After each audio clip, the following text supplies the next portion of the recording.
Wong lurah dhewe medun turun tangan zaman saiki. Prit gak perlu lurah sing ngurak-ngurak. Cah angen prit wis berat ing dalam penggawean tapi sithik ing dalam penghasilan. Jadi anane sego saiki ora patek mandi dipangan ya barokahe wis banget kurangi. Wong cegatno wong angon kon ngidoni, tahu ta ora? Nggih. Mari tak mari. Idone cah nari lho mari. Lah saiki lho kiai nyuwuk sampe pegel ora mari. Aku nek nyuwuk saiki malah mati. La ilaha illallah. Akhir tak suwuk kok mati ndak piye. Ya Allah, ya Allah. Wong lurah dhewe medun turun tangan zaman saiki. Empret iku gurake pret bendina ora karo-karoan. Lurah lho. Jangan ben apa ana, ora ana. Empret tuh gak perlu lurah sing ngurak-ngurak. Cah angen empret wis jajal saiki lurah wae wis dadi apa? Tunggu empret. Ya apik mesti gak ora oleh ora. Mesti ngene lho. Jadi saiki iku cara mono iku penggawean iku saya angel. Berat ing dalam penggawean tapi sithik ing dalam penghasilan. Sithik mergo apa? Ya salahe awake dhewe. Dadi manane dadi anane sego saiki ora patek mandi dipangan ya mergo wong iku elek-elek karo keluargane Kanjeng Nabi. Dadi barokahe wis banget kurangi.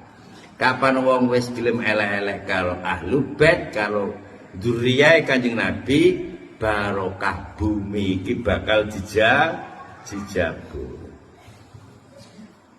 Zaman bapak-bapake dhewe jare biyen niku lho, wong masaku wis pari nandure wis pira 8 wulan Mbah Lurah ya. Biyen pira Mbah Lurah?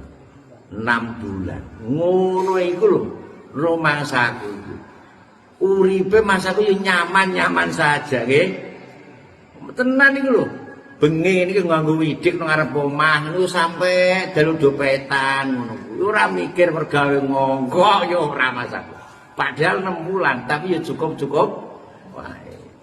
Iki berarti barokah iki isih apa digrojok karo Gusti Allah. Lah supaya barokah iki isih gembrojok awak dhewe aja geman elek-elek dzurriyahe utawa keturunane Kanjeng Nabi. Dhisik zaman apa ya cara piye? Zaman cilik aku ku ngene.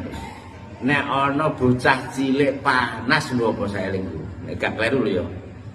Anu cung cegatno wong angon kon ngidoni, tahu ta ora? Nggih.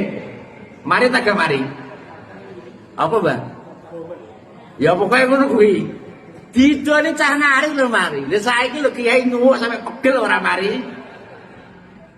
Tekandane kok. Yo iya ta ora?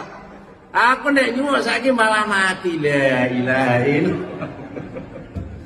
Akhir tak suwuk kok mati ndak piye. Ya Allah, ya Allah. Kuwi. Jadi marane sekono yo. Jadi sampean niku aja geman elek-elek dzurriyahe Kanjeng. Mergo keluargane Kanjeng Nabi iki minangka pengamane bumi.